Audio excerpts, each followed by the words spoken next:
You're about to listen to Kelly Martin Speaks. I'm your host Kelly, and the author of When Everyone Shines But You, a mental health and self-acceptance blogger and a recovering darkness addict. I have experienced intense anxiety, deep depression and life trauma, but I'm coming out of the other side now. Darkness was a comfort zone for me for a long time, and it felt safer than the light. So in this podcast I share with you my journey into the light and how I move through challenge in an empowering way. I'll share with you tools and nurturing ways to embrace your humanity. I was once a shy, scared introvert, afraid to speak, but that's all changing.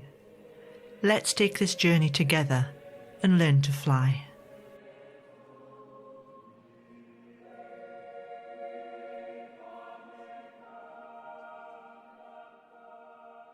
Hi there, welcome back to Kelly Martin Speaks. I'm your host Kelly Martin and this is episode 84.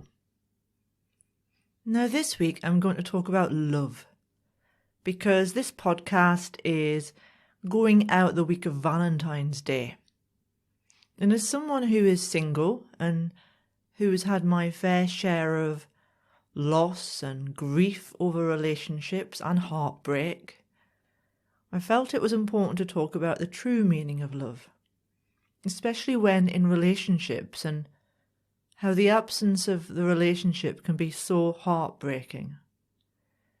But it equally holds within it the essence of true love that we can kind of rediscover within ourselves if we move through the grief of loss. And in our own way, we can recognize what is in the significant other that is within us, that we may miss and long for. Now, this is not just for single people. It can also be for people who are in a relationship that may be difficult. It can be for people who are in a family relationship that's challenging, or friendships too. It doesn't matter the package that the relationship comes in, only that the desire for love is the key theme here. Now, the past week has been quite challenging for me, some of which I can't go into too much detail about. But I realised something while hugging my best friend Michael, who has been my partner romantically speaking in the past. And due to his health issues and his age, he's twice my age, he's 83, I've been feeling a lot of fear. And as some of you may know, it's been about losing him. He's been quite sick since last year. Now, as I hugged him, I wondered, what was it that I felt I was worried about losing? What was the feeling in my heart that felt a yearning? And also this kind of a sorrowful feeling, this sad feeling that I didn't want to let go of him. And I realised it was a feeling of home. He represented home to me. And when I say home, I don't mean a house with a roof on it, but more a sense of belonging, a sense of acceptance, a sense of comfort and care. His energy reminded me of something so deep, so primal within me that I realised I can't keep looking to others for this feeling. I must now find this feeling within myself. Now, relationships in all of their forms are great mirrors. What we're looking for or seeing in the other is what we yearn to see or perhaps remember inside our own nature, our own being. I think most of us, if we're honest, we have this sense of almost an inner discontent. We don't quite know what it is that we feel we are missing, but we know this yearning for something that we can't quite grab a hold of. We may try and fill this sense of discontent by getting into a relationship with someone, or even filling that space with activity. Anything from overworking to overeating, and most addictions tend to be a desire for this thing or feeling that the place of discontent resides in. I think after a while of self-exploration, be it on the spiritual journey, the mental health journey, or simply a healing journey for whatever reason, we come to a place in our lives when we know that what is out there is never going to fill this satiating desire for oneness, this desire for belonging, this desire for love. This desire is a sign that the heart is waking up to something deeper, deeper than the superficial human love, something that reminds us all of the place we came from before we entered into this human body. You may call it God, you may call it the universe, the divine, or simply life, whatever fits your understanding. But most of us want this on some level, even if we don't realize we want this. When we are attached to other things to satiate this desire, like our lover, our job, our status in life, even our body, we miss the calling of our heart desiring more. The feeling of discontent with what is the beginning. To see that what we have may not be satisfying us on a deeper level, we then need to be with this feeling, not fight it, not try and get rid of it, to allow it to take us deeper into our awakening process. We may no longer be satisfied with mere morsels at the dining table of life, viewing mountaintops via movies on television. We may no longer find shallow conversations or the status quo nearly as alluring anymore. We are wanting to break free and break convention and move away from the known, the certain, and into the true adventure of life. We yearn for the spontaneity of the new, the uncertain, the unknown. Life is meant to be sometimes chaotic, sometimes peaceful, and definitely alive. Yet many of us have settled for comfort and what we think is forever, while not acknowledging the shifting carpet that life truly is. That sense of home we see or feel in another may no longer satisfy us. But the opposite may feel too scary, too overwhelming to move into.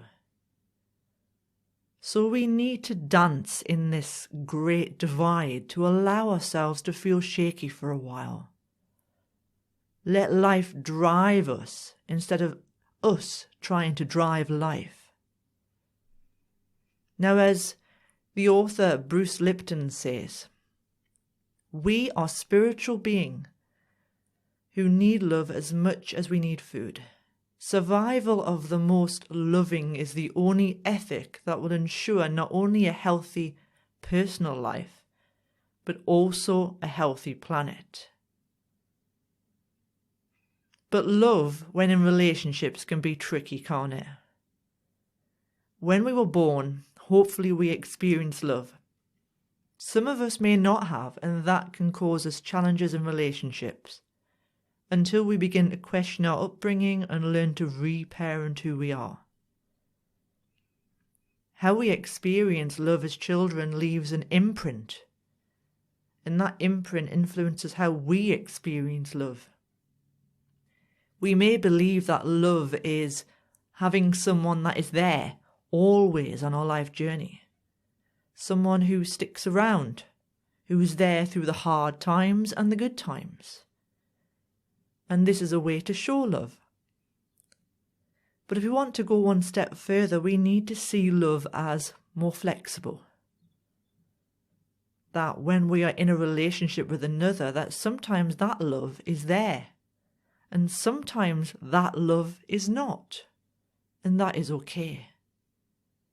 It is okay because once we have tapped into the unending love that is inside of us, that deeper soul love, whatever relationship we have with another, whether it comes or goes, will not negatively impact our essential nature.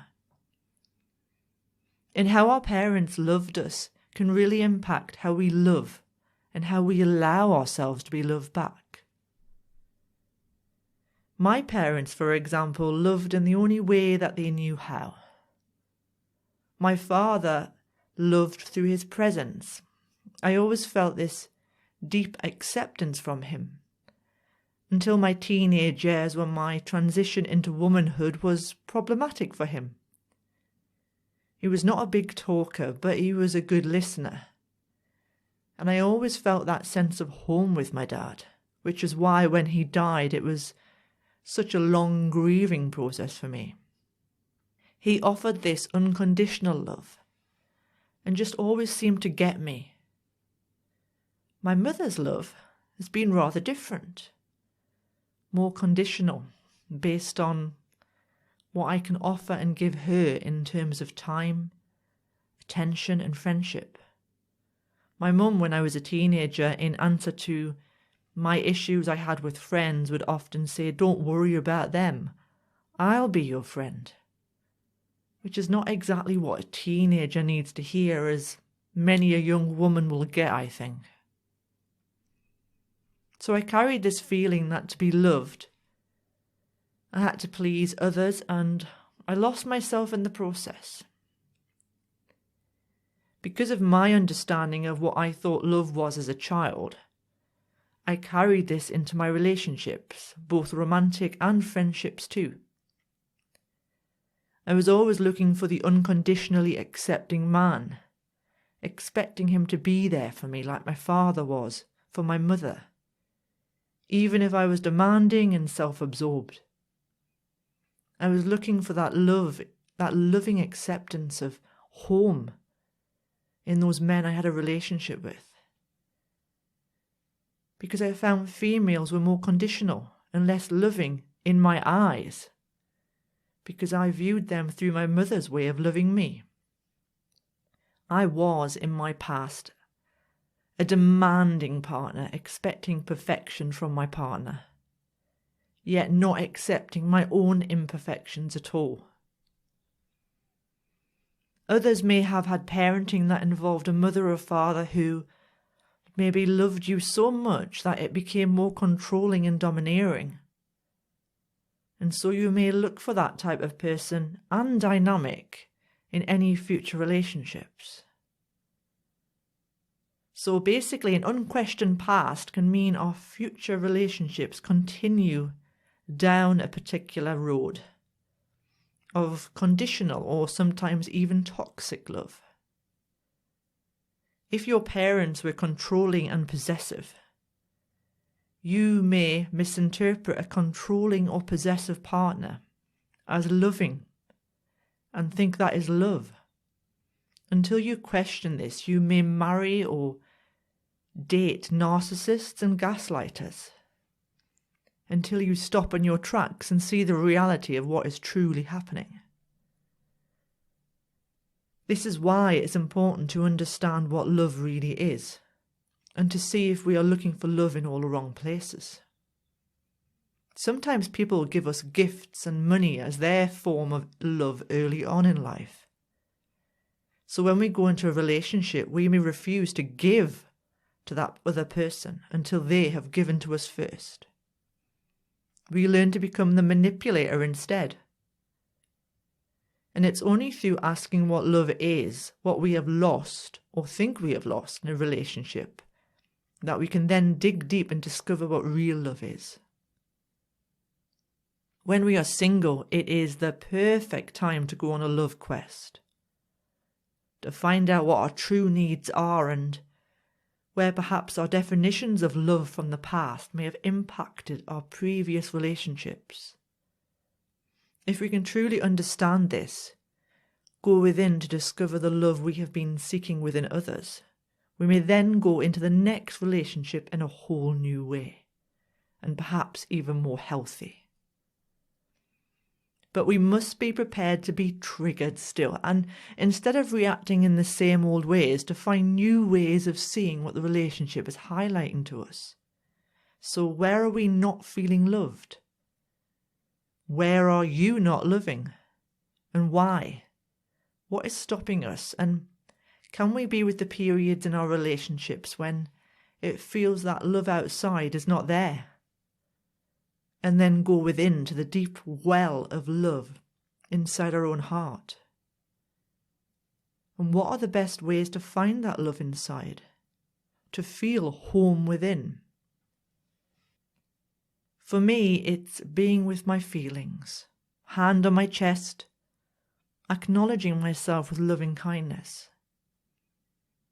The more we are able to sense this love inside, the more unconditional we can be with who we are. The more our relationships with others will change and transform. Now, I hope that listening to this podcast can help you to discover your own sense of home. It's not an easy process. I think many of us would rather just look outside. That can feel easier, but in the long run, it's not. So thanks for listening to this episode of Kelly Martin Speaks. If you have a question or topic you are struggling with and would like me to answer on an upcoming podcast episode, please get in touch. Your name will be confidential. Email me at kellymartinspeaks@gmail.com or message me on Facebook via my page, Kelly Martin Speaks. And don't forget, if you feel that others are passing you by and the not good enough voice is screaming loudly, pop by kellymartin.co.uk to find out all about my books, including Book 1, When Everyone Shines But You. And you can also support my channel via my podcast page on kellymartinspeaks.co.uk. You can do this via PayPal, or you can even buy me a coffee. Until next time, bye for now.